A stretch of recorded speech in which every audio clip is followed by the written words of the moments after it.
Hi everybody, and we're just a few minutes late, but thank you for joining us for this Choosing Books for the Year 3 Classroom webinar. I'm Nikki Gamble, I'm the director of Just Imagine, and I'm joined by a special guest today, Caroline Bradley. Some of you may know that Caroline used to work at Just Imagine. She was our much esteemed libraries advisor and creative director. But she's recently gone back into school, and it's in that capacity today that I have invited her to join me as we explore some of the things that we would consider when choosing books for year 3. So Caroline, I'm loving this reunion. It's so lovely to see you. Tell us what you've been up to. Yes, well, 23 years after I left teaching and vowed I would be back in the classroom on a daily basis, I have achieved that goal. In the meantime, obviously, I was a children's librarian in the public sector and library advisor for Essex Schools Library Service, and then had a very happy 10 years plus with you at Just Imagine. But yes, it's kind of, I think some people might say my career was a bit inverted, but I think it's the best job in the world. I'm loving being on the front line and actually putting all that experience working with authors and publishers and academics into practice with the children and with the books. I couldn't be happier. It's a two-way street, isn't it? Because we get Absolutely. to chat to you and find out how things are working for you. And tell us a little bit about what you've rediscovered, because obviously you know this anyway, but what have you rediscovered about children in year 3 and their reading, the sorts of things that they are enjoying, the kinds of questions that they're asking you? Yes, I found it fascinating. Actually, coincidentally, year 3 are probably my biggest customers, so to speak. On a voluntary basis, they'll come in breaks and lunch times of their own accord. It is, as you say, I'm not surprised by their habits, their current habits, and I'm gradually trying to encourage them to broaden their reading, because the popular choices at the beginning of when I first started with them were things like Mr. Gum and Dirty Bertie, which I was pleased to see, Wigglesbottom Primary, that sort of series. They're very into their bad guys. I think they've all seen the film and they're enjoying reading those. Tom Palmer's Football Academy series. Actually, Tom Palmer was known and liked in the school, which I was very pleased to see. So yeah, they're getting there, but there are still quite a lot of limitations. And if you ask who favourite authors are, they will still come back with the people that we would expect. You know, in year 3, it tends to be sort of range from Julia Donaldson to Jacqueline Wilson. Obviously. The Harry Potter series comes up a lot. So there's no surprises really as to who they gravitate towards and who they will sort of pick up of their own volition without having that wider experience of what else is around and what's perhaps suitable for them. Good cue for us to look at what else is around and start to discuss some of that. So let's just put this presentation on, and we'll talk a little bit about what it's like to be a year 3 reader. I'm talking in very general terms here, because obviously there's a huge scale of children's both experience, interest and reading attainment in year 3. And of course, a huge difference between the beginning of year 3, when you've just left year 2, and when you're almost going into year 4. So it is a year of huge scale, if you like, in terms of what's going on. And as I say, I'm only talking in very general terms, because that's all our time really allows us to do today. But I've chosen this image of the swan. If you were watching the Choosing Book for Years 2, you'll have noticed I had a little chick just stepping for the first time off the twig of a branch. Well, I've chosen the swan taking flight, and anybody who's seen that image of a swan coming off the water and that sense of whoo, or a plane indeed on the runway, that moment at which it takes flight, to me just feels like a really good symbol for year 3 reading. So in very general terms then, I think we can think of year 3 as being I'll get that right in a minute, a transitional stage for most readers.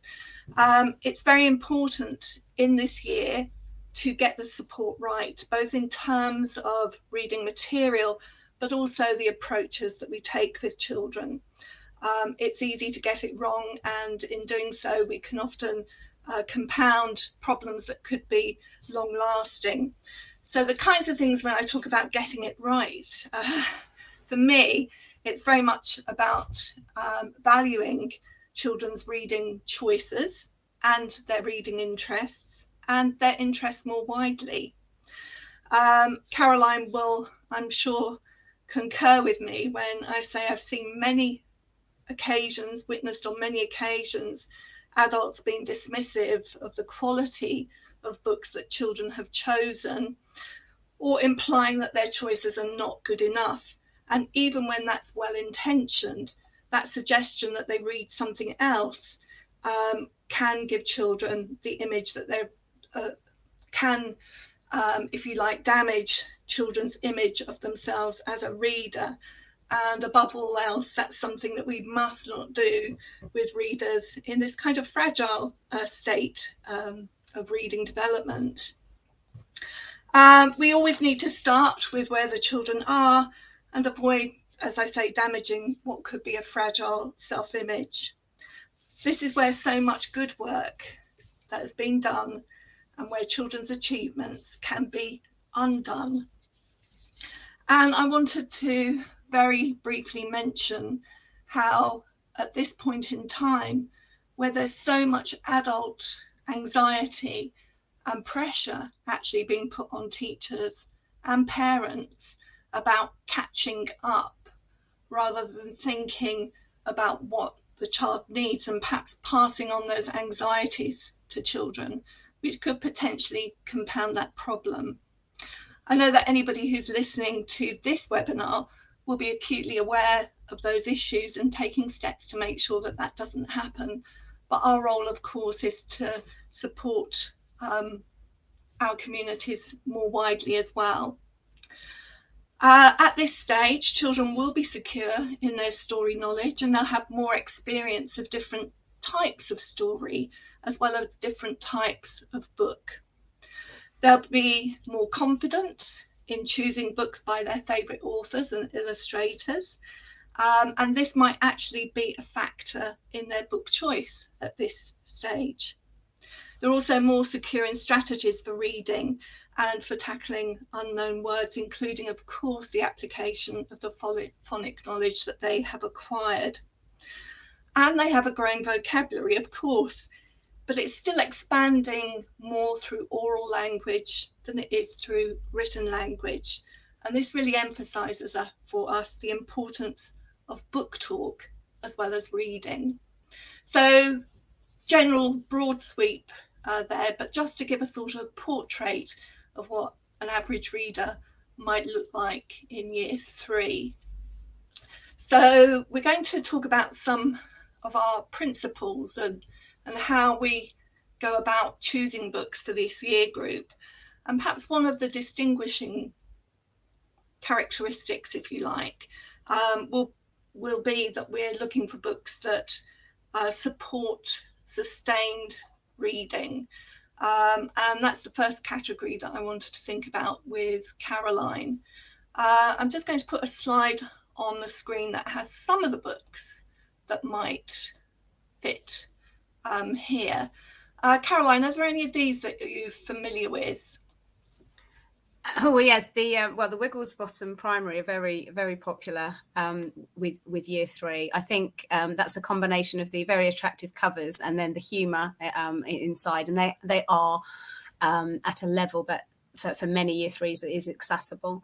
Unipiggle has also caused quite a stir. Again, just the humour that attracts them to it, and it's really nicely produced as well, aren't they? Those ones. Is that Helen Peters there? I can see. It is a foal called Storm. Sorry, I've got it very small on the screen. One in those jasmine green. I've recommended those actually several times for those children that perhaps they don't want the humour isn't what attracts them to the books. The animals are so popular with year 3. They like reading information books about animals, but to find stories that are at just the right level, and they are perfect. So I really like those to recommend as well. I think year 3 find a lot of the time it's a struggle to marry what they want to read with what they actually can read. So when you find those gems that fit the bill, it's wonderful to be able to put that book into that child's hand. Now, we know that some of those issues arise. You and I have been into many classrooms together, and we always look in the class book corners when we're visiting. And we know that sometimes what we've found there hasn't really suited the readers in the class. And the biggest problems we've come across are in year 2 and year 3.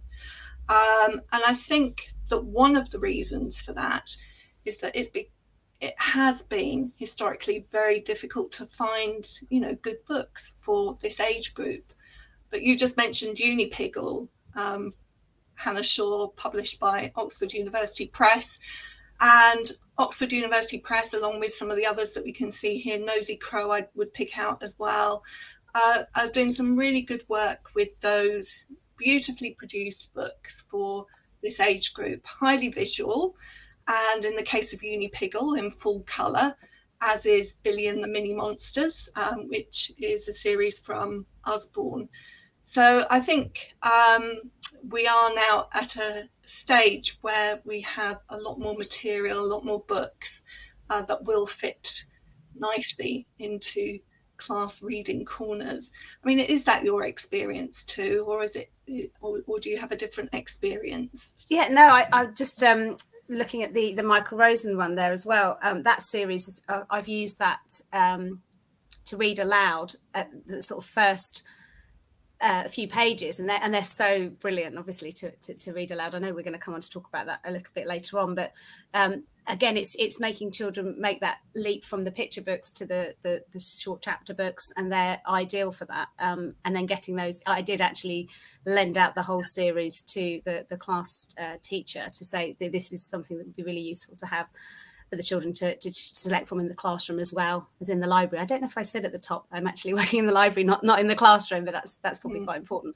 And the library I'm working in actually had been closed for 2 years. So it's really interesting picking up on the gaps in the children's knowledge as to what's available. But they really warmed to that series and these types of books.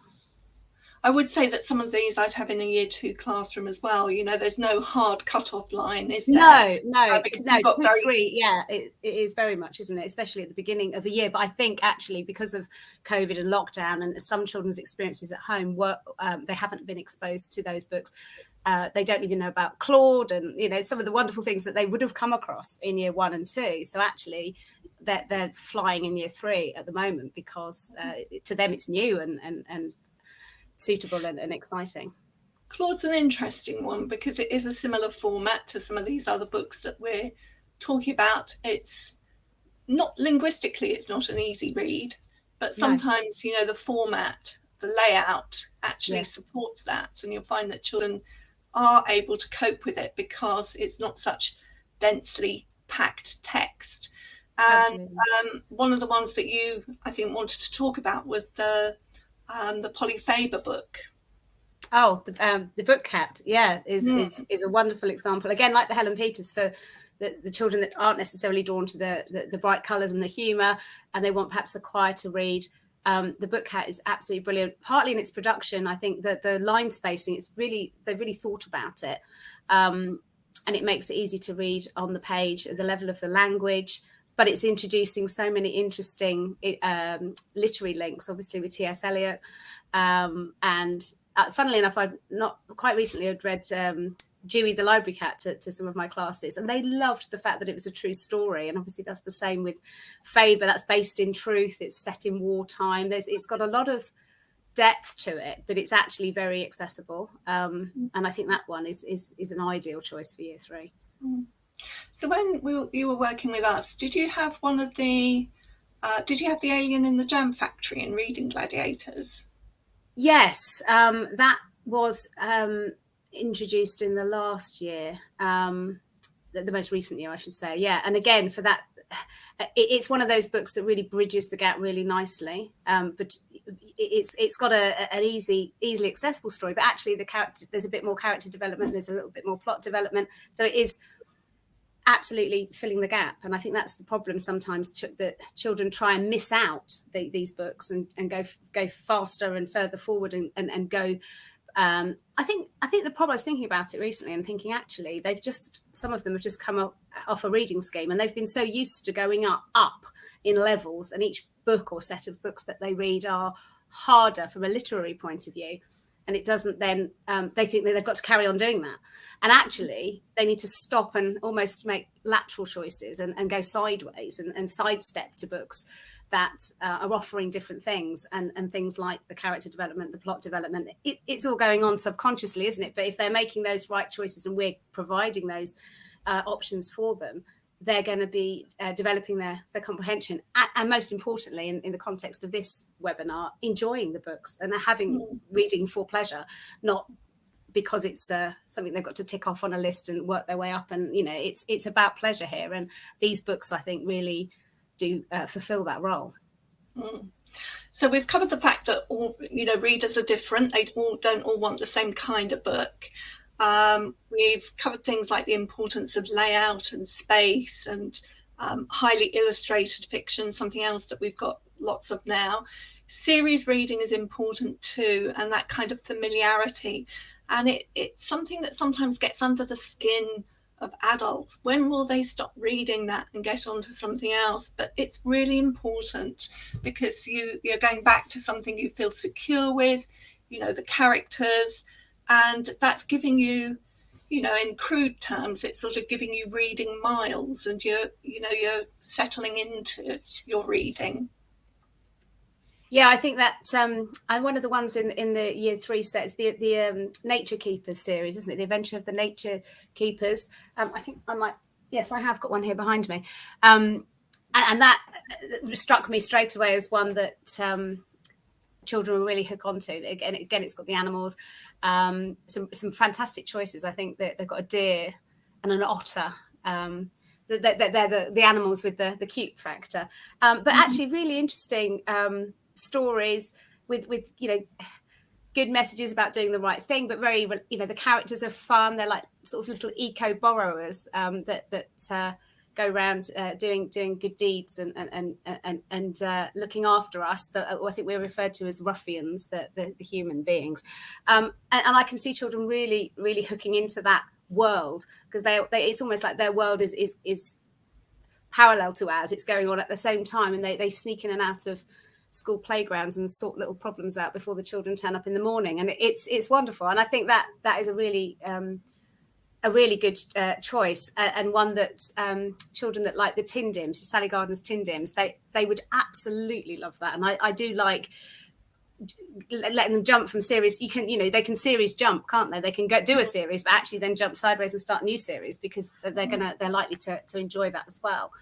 And then they can go on to Holly Webb and Helen Peters. You can see that the type of child that would like that reading journey.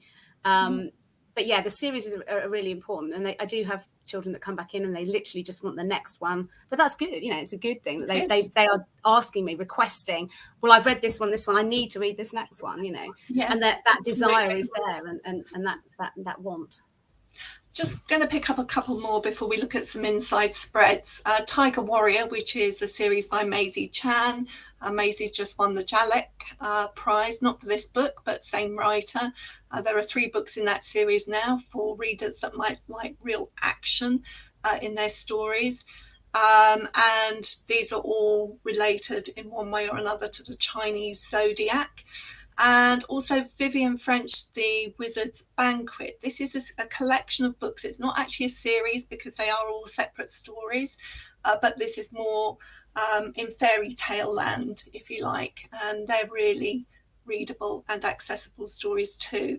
I'm just going to share with people who are watching a few of the internal spreads, just so you can see the sorts of books that we're talking about here. So this is from an extensive series published by Usborne, written by Zaina Davidson, called Billy and the Mini Monsters. They are a full colour series. And what you'll notice with a lot of these books is they tend to have pages where, the text really can breathe because there's a lot of space around it, and then they might have others that are more densely laid out. So you've kind of got breathing space between the more dense chunks of text. This one is from Unipiggle. So there you can see it's very, actually you can't see because I'm not moving on your slides. There you are, there's Billy and the Mini Monsters. And there's the unicorn. I was moving on my slides, just not your slides, so you couldn't see that. Here we have, this one is from Wiggles Bottom. Interesting though, don't just automatically put all of the Pamela Butt charts into year 3, because the Baby Alien series is a much more challenging read, and sometimes I have come across classes where they think, oh, Pamela Butt chart, that's year 3. So you need to think more carefully about the individual books. Just moving on again. The same applies to Helen Peters, doesn't it, as well? There's quite a big difference in some of her absolutely. This one is from the Jam Factory. You talked briefly about the alien in the Jam Factory. This is the second book in the series. It's by Chrissy Sains. Black and white line illustration. Moving on to, this is from one of the Jasmine Green stories. That's the story about the foal that we mentioned, the Helen Peters story. And this one is from Tiger Warriors. So, okay, so my next section really is to talk about the role of humour. It's such an important choice. Well, I think perhaps not as undervalued as it has been in the past, but I think sometimes people think of it as light relief, which of course it is, but humour does so much more than that as well. And you know, Caroline, that we set up the Ha Ha Boying book club for year 3, which was really to help both teachers and children that had become a bit stuck and didn't know what to do to get unstuck. And we were suggesting very playful approaches, both with the reading material, but also, you know, the kind of teaching approach that could be taken. And it's interesting, I'm currently working loosely with a wonderful teacher, Deanne Ellithorne, and we'll be presenting our work at the UKLA conference in July. So she's actually taken on Ha Ha Boying and is using that with a group of readers who've become a little bit stuck, and looking at the impact that that has. Caroline, do you want to say a little bit about the approaches, and then we can talk about, seeing as you were involved in writing them and putting them together, and then we can talk about the books as well. Oh, for Ha Ha Boying, the sorts of things we were looking at there. Well, yeah, it was all about high interest, engaging texts and having fun with them. So we had joke books and children telling jokes to each other.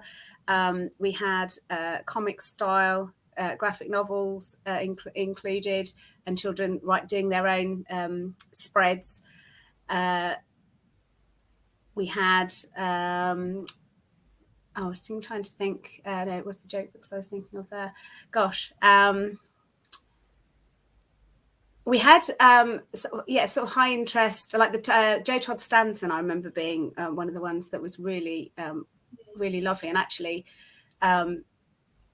one that I think, again, it's an ideal for this age group, because with the graphic novels, and it's interesting, you've got the investigators on there, which I think is another really good one for this age group. And it can be quite tricky sometimes finding the graphic novels that are of a suitable level, because you have to be careful, don't you, with some of the content is very much for older children. So that's a brilliant series for this age group, because it's easier to read. It's actually classed, I know in the public library system, class it as a picture book for older readers, actually, whether that's to do with ratio of pictures to text, I assume, but that it does make it much easier for children to access at this age. And I think it's a nice one, because it's got that high appeal.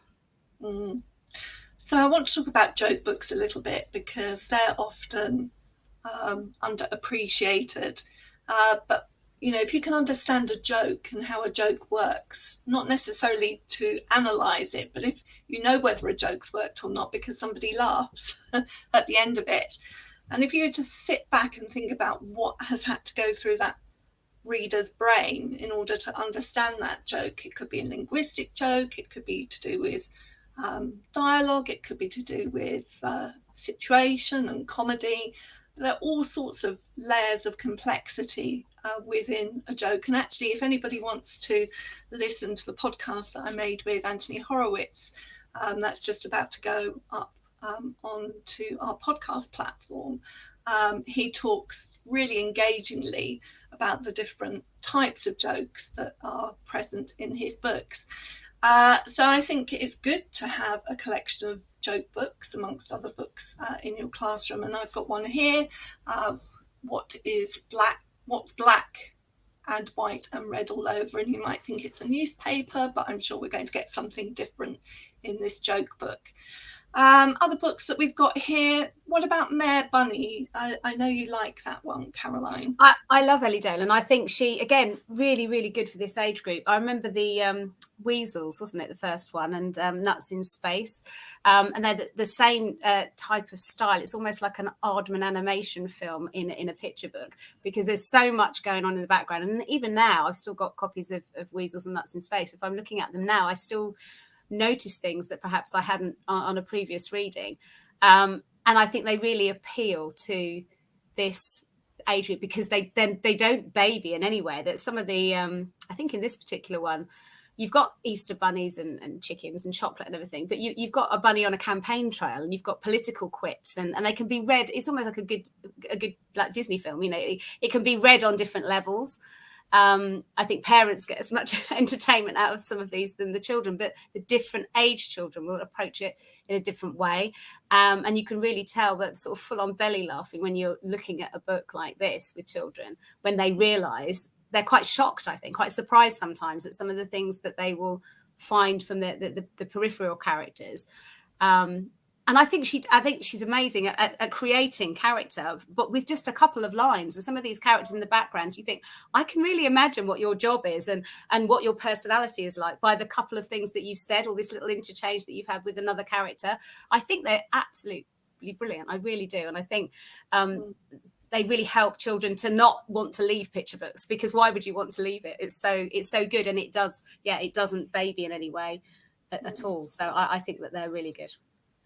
I was just going to pick up, didn't make it onto the slide because I've only been reading it today, but I'm going to put it up here for anybody that can see that. It's called The Upside Down Detective Agency. I think you might not have come across this one yet, Caroline, but there's so much going on in these images. A little bit like the Ellie Dolan, just really good for year 3 readers. So there you are, hot off the press, The Upside Down Detective Agency. Let's have a look at some of the insides of these books, just so that we can see. So this one here, this is the bunnies, just to give a sense of the kinds of things that Caroline was talking about. So much detail to go back to, puns in the dialogue, etc. This one is from the King Coo series by Adam Stower. 3 books in this series, one that we really like. They are the investigators that, again, Caroline was referring to, just to give you a feel for the inside spread.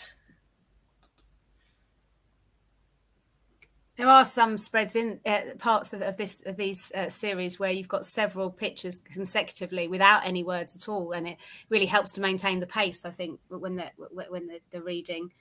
Absolutely, they are really good. Yeah. This is Dav Pilkey, obviously of Captain Underpants fame, but also Dogman, and this is the Comic Cat Club, his latest series. This is an interesting one. This is from Andy Seed's Side Splitting Stuff. You could easily have this book in year 6 as in year 3, but I think has got its place in the year 3 classroom too. Lots of wordplay, a book that you can dip into. I think that idea of you don't have to read from, you know, page 1 to page 99, but a book that you can dip into, I think, is important as well. Definitely, I think that they're really, really good, and like the Adam Frost ones as well. But anything with Andy Seed is great. He gets it, doesn't he? He gets exactly who the audience are, and it works, and you see the children reading and really enjoying his books. Okay, so on to pictures then. Well, we've already been talking about pictures right from the very beginning, even when we were talking about series fiction and humour. But we definitely don't want to leave pictures behind. As much as anything else, you'll be missing out on such rich visual opportunities. And so I've just put together a slide with some of the picture books that are in our current year 3 selections. So I think the Fan Brothers work well here. We had one of their books, It Fell from the Sky, in our year 2 selection, but here we've got the wonderful Barnabas Project. Again, I think that's one that you know quite well, Caroline, didn't you? Yes, from reading Gladiators. Yeah, really, really clever story, and it's so weighty, this book. As for a picture book, it's so heavy, isn't it? And you just feel like you're getting a lot of book there, which funnily that's the sort of thing that would appeal to a year 3.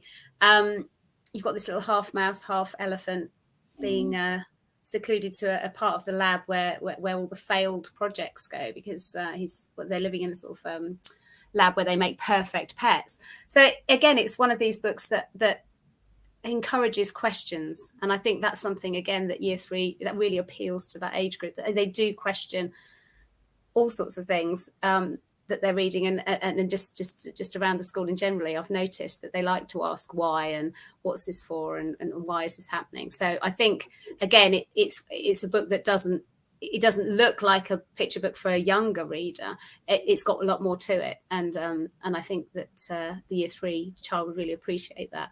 And you know, the depth, again, there's a lot more to it than just on face value. You know, you can do it's a really good one for book talk, that they can discuss together the sort of injustice of it all and follow the story through.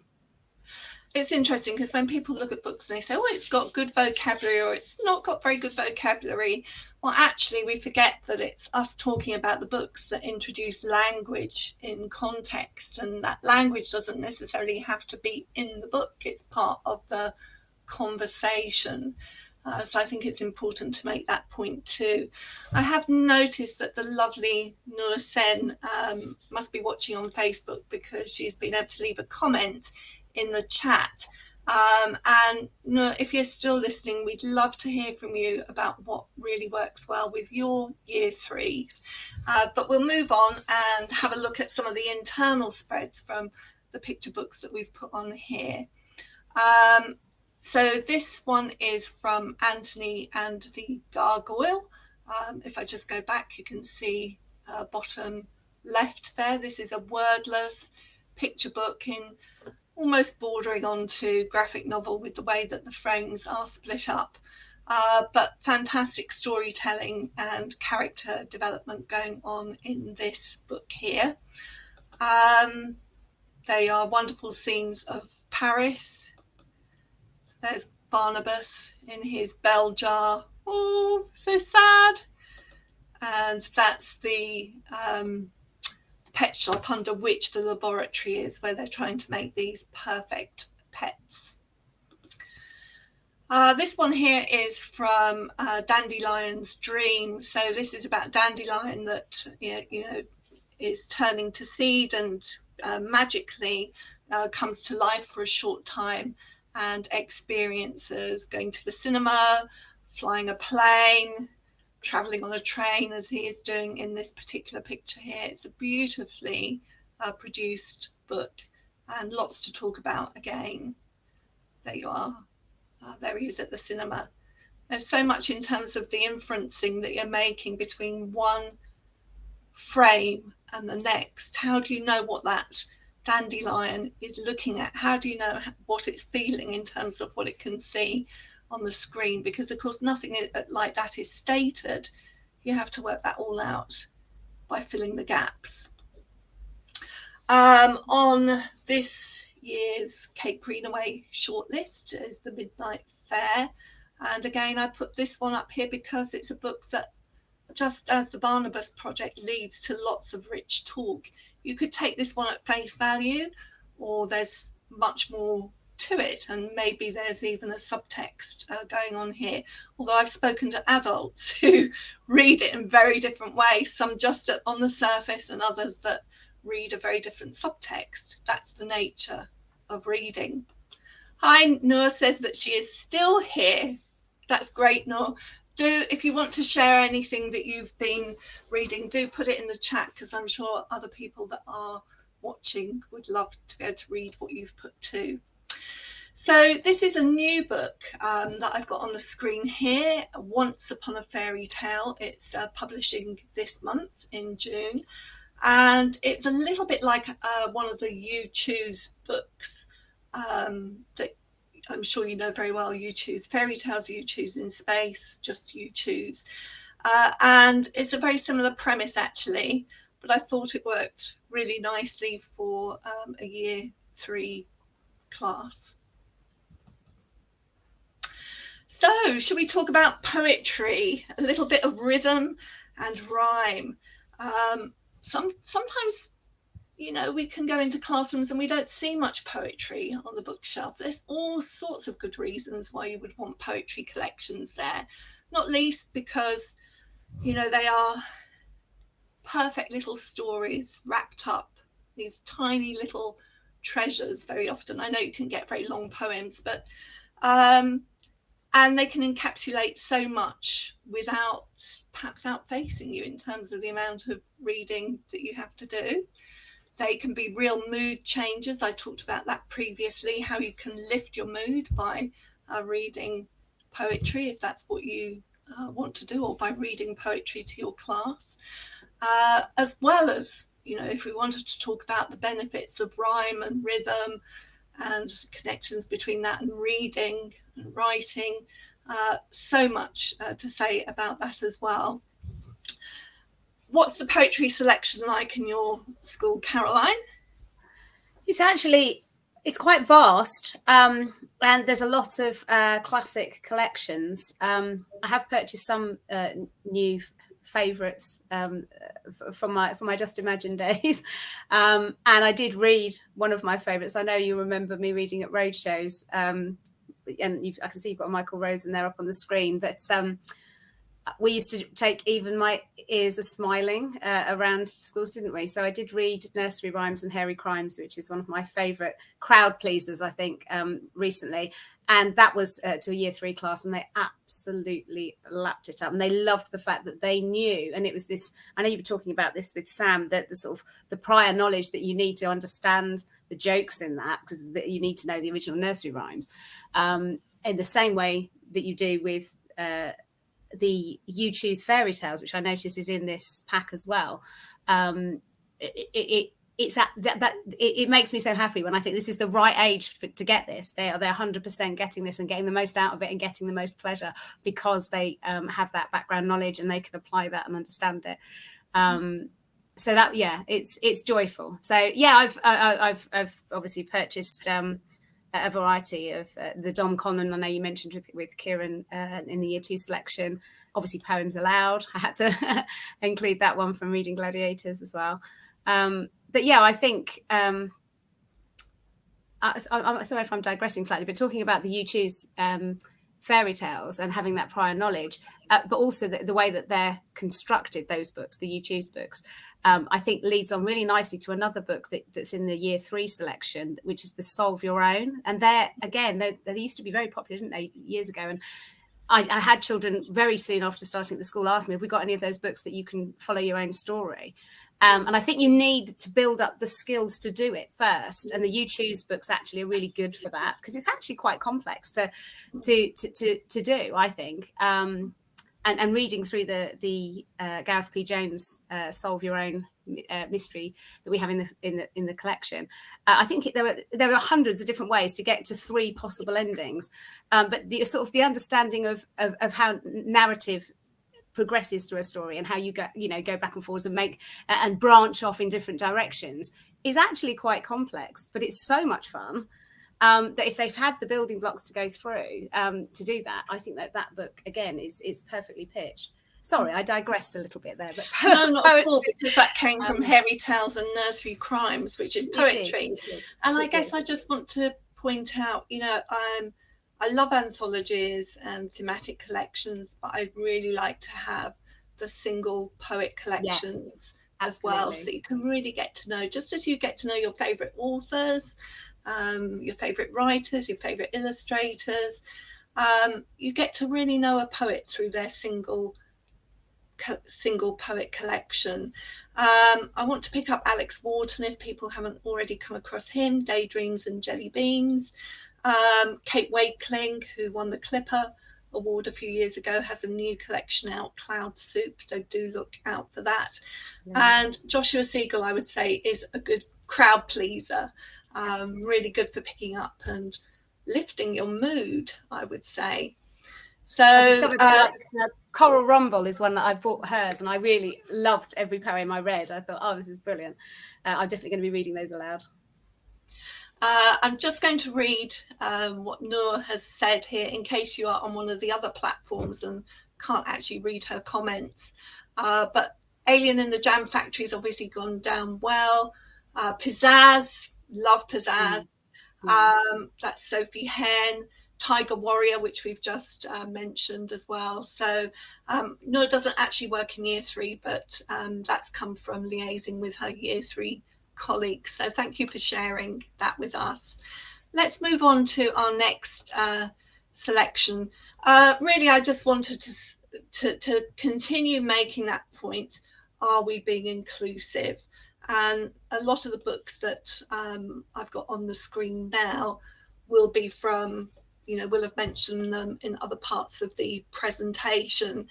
I suppose one of the things that I wanted to pick out in particular was about being inclusive across the board, because we do have a lot of fiction, hooray, coming through that reflect realities. Thank you to everybody who has done such sterling work to try to bring about that sea change. And I really do feel that we are in a sea change now. But across the board, and still with non-fiction, have a look at the non-fiction on your bookshelves and see what representation is like in those books. That's the reason that I put up the wonderful Mr. Shaha's Recipes for Wonder. How do you think this fits with Year 3? Quite challenging. Yeah, it is quite challenging. Year 3 collection. But yeah, they do. And the recipes, that's the recipes one, isn't it? They love cookery books, actually. I've really noticed that the information books they tend to go for are animals, sport, cooking and history. That is quite absolutely, those areas are the only ones that they're sort of choosing of their own volition.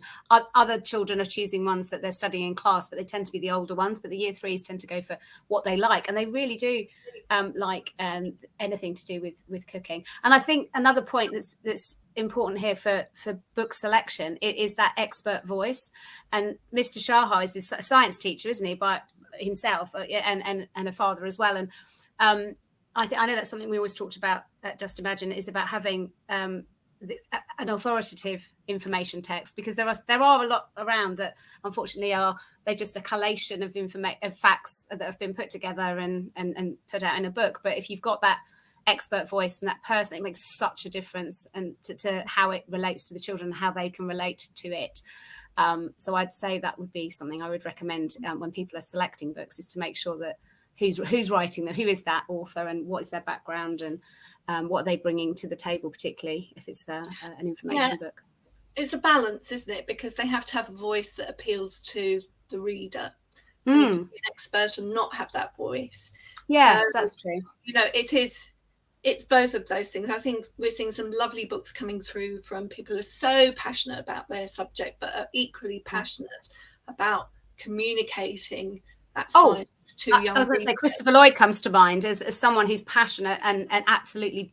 I've got a couple of his titles, and just all of What on Earth publishing is just amazing. I would definitely be replacing a lot of information books with their titles. I know we've got Factopia is one, isn't it, in the Year 3 selection, and children love that because I'm always being asked for like the Guinness World Records and the Ripleys, which I'm not particularly comfortable about having in a primary school library anyway.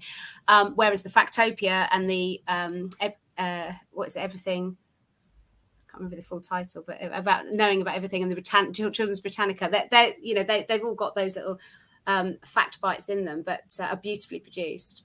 And I think they're really good. Listified is another one. I think it is that notion of dipping in. Yeah. Like you, I won't talk about Ripley too much. I don't want to give them too much advertising. No, but they, some of the stuff in there is dubious. It's not so very different from a Victorian freak show, frankly. Absolutely. And is that the sort of things that you really want children to enjoy? So there we are. Let's move on. It's about choice, isn't it? Yeah, it's about giving a choice that we're comfortable with as the educators. But then allowing them to choose from that selection that has been thought about before it's been offered to the children. Well, it leads us on nicely to thinking about reading for pleasure means non-fiction too. And so here, because we're really talking about not books to support curriculum subjects really, but more about reading for pleasure. Not that it can't be both things at once, because clearly they can, but it does require us to think a little bit beyond those topics, because children's interests may not be confined by those topics. We take sport, for instance, or some of the other things that we've got on the list here. Let's just have a quick look. What have we got? Well, we've got more animals. Narwhal. Surprise. Yeah. Narwhal, the Arctic Unicorn, that's published this month as well. Justin Anderson is a producer of wildlife documentaries and also adventure documentaries, and was responsible for writing the Mountains segment for Planet Earth 2. And this book is beautifully illustrated by Joe Weaver. Makes you see narwhals like you haven't seen them before, so heartily recommend that. And it's in the Walker Nature book series, so the text is written both in a lyrical text but with some information text in there as well. Very beautifully produced. We've mentioned Factopia. Also new out this month, Charlotte Ghislaine's book The Sea Beneath, is it Our Toes? I can't quite read that. I think it's The Sea Beneath My Toes. We've got Marcia Williams on there. Really want to give a shout out to the football superstars. They're really well produced, and it's a shame we can only fit one into our pack, because if you happen to have a football loving class, you definitely need to have those in your classrooms. Anything that you want to say about any of these? Are you familiar with them, Caroline?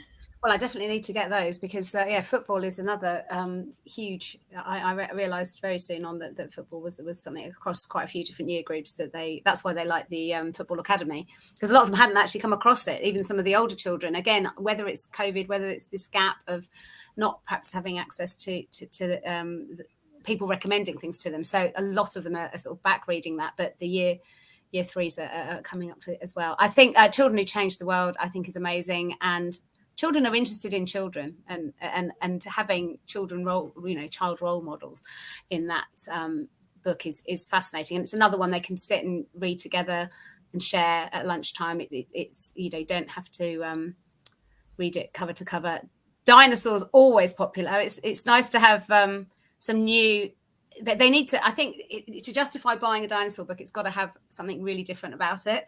So if it's got the excellent illustration or just a way it's been put together that's very different. I haven't actually seen that one, unfortunately, at the moment, but I'm assuming because you've chosen it, it must be amazing. So, you do need to look out for that when it's a subject that you're likely to have a lot about already on. It needs to have a different angle.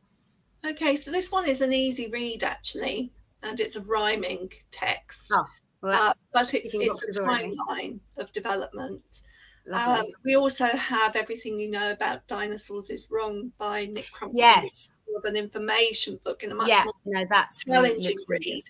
And I really just wanted to say that in your class you will have those very, very avid readers for who this book just doesn't cut it because it doesn't go into enough depth, but for others it will be just right. So, having you get a lot of children that like dinosaurs, and actually a lot of the dinosaur books are far too weighty and heavy for so that they are attracted to the cover, and then they open it and are very disappointed that they can't access it. So that's exactly where books like that, and I noticed the other one in the pack looks really good, and just the title as well, the fact that it's questioning everything you thought is brilliant. I mean, that's going to definitely appeal to this age group. And I like the graphic novel style of the Greek. There's a Roman one, isn't there? A Greek adventure there, and there's Roman as well, and they're fantastic. And I know teachers love having that diversity again of a subject that, let's face it, there are 100 books on the subject, but this is done in a very different way and it appeals to today's child. So I think they're really good. Before we move on from football, just to say that it might not be football, it could be cricket or rugby or fishing or of course there are many football books out there for children, not nearly as many about cricket, but there is a new series published. It's a Matt Oldfield, and I think published by Walker Books.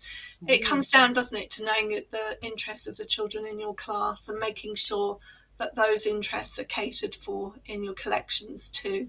I know that's pretty obvious, but I thought I'd just say that. So we'll have a look at some internal spreads. This one is Factopia.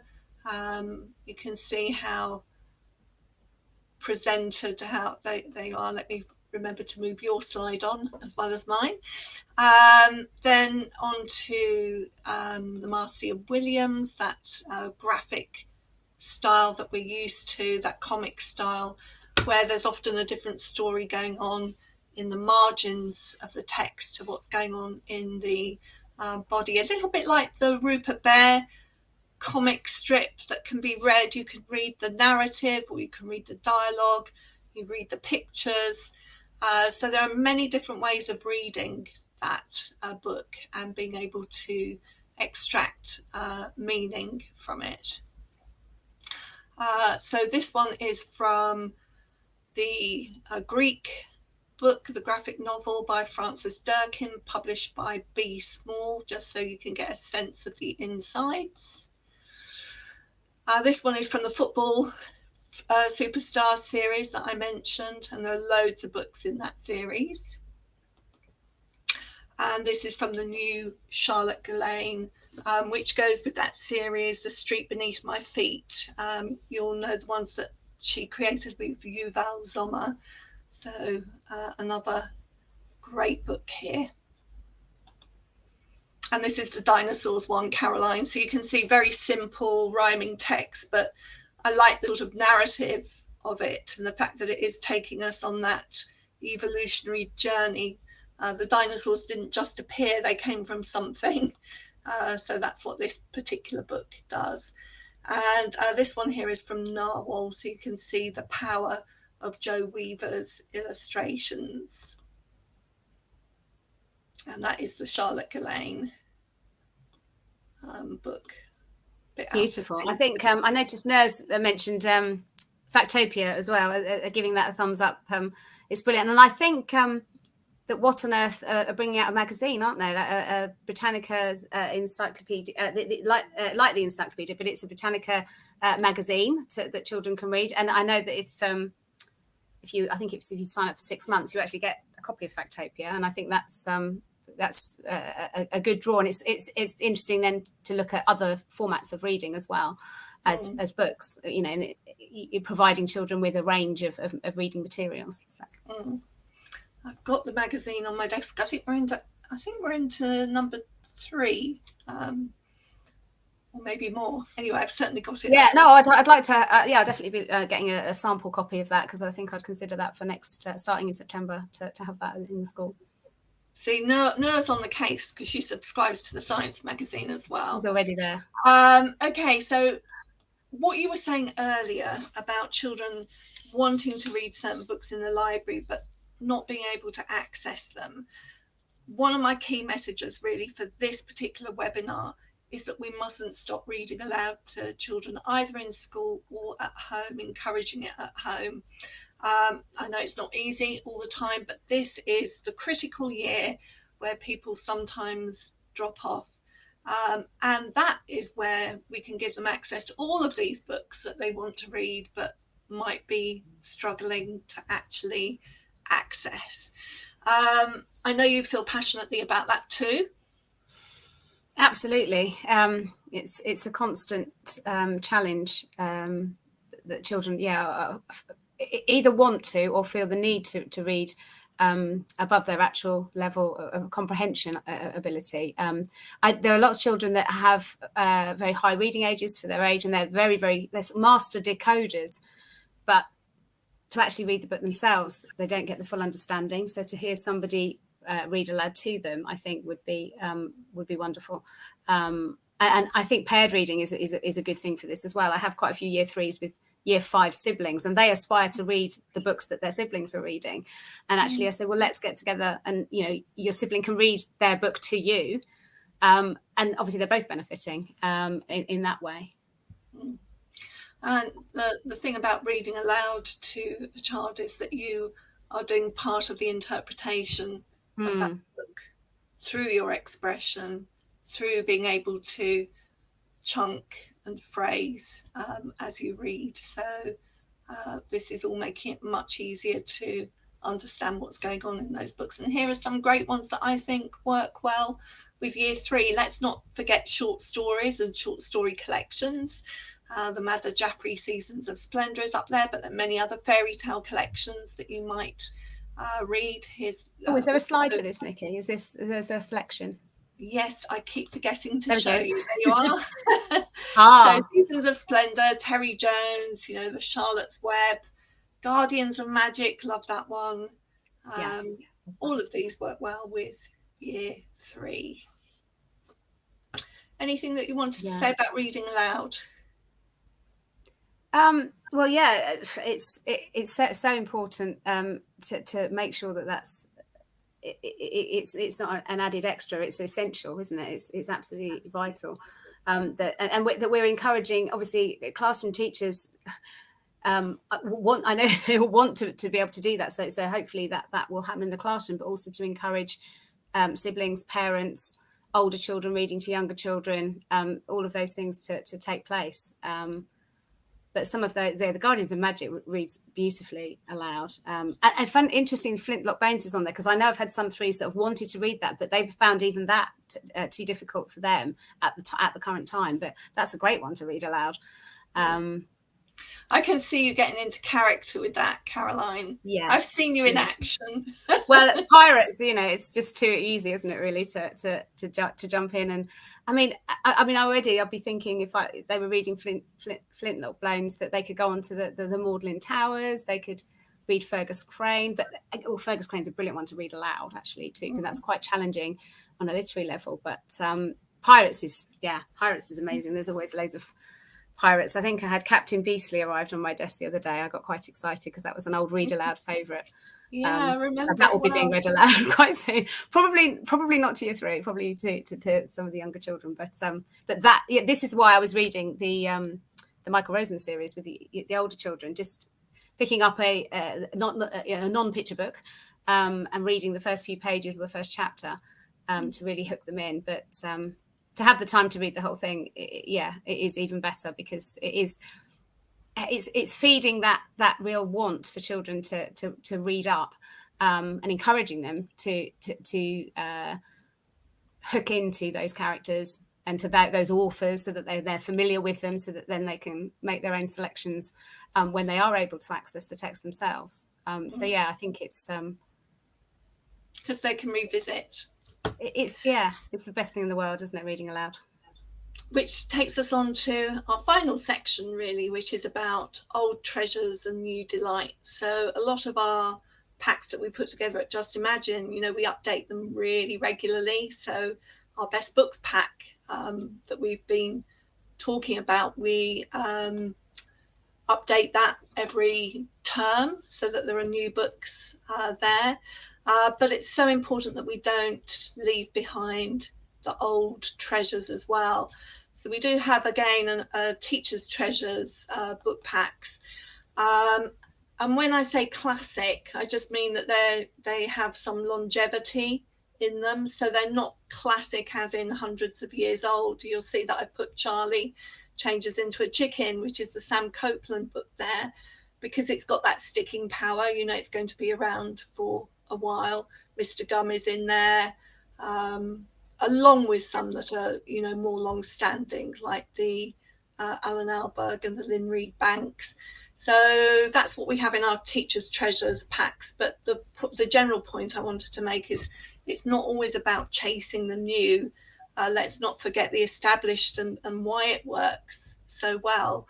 And there are plenty that haven't dated and have just, like a fine wine, they've grown even more lovely over time.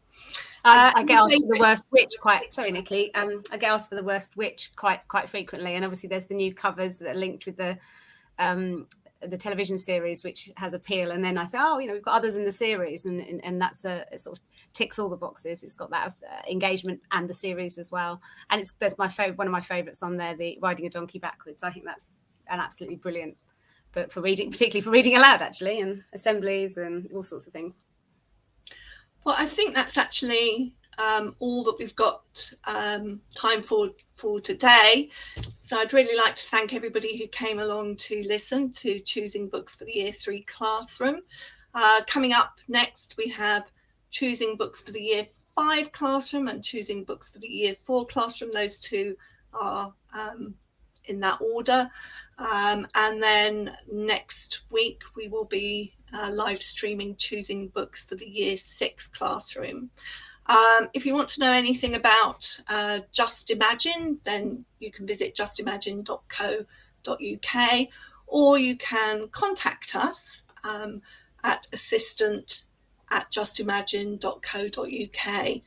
But what I would like to do, of course, is to thank my former colleague and my current friend, Caroline Bradley, for joining us today and helping to illuminate this subject on Choosing Books for the Year 3 Classroom. I do hope that you found it useful, and thank you so much for joining us. Thank you, Caroline. Thank you very much, Nikki.